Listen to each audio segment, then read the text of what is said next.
229, decolagem autorizada da zero esquerda, avançando 50 graus, 8 mais.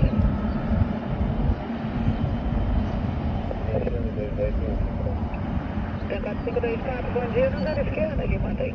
Ali,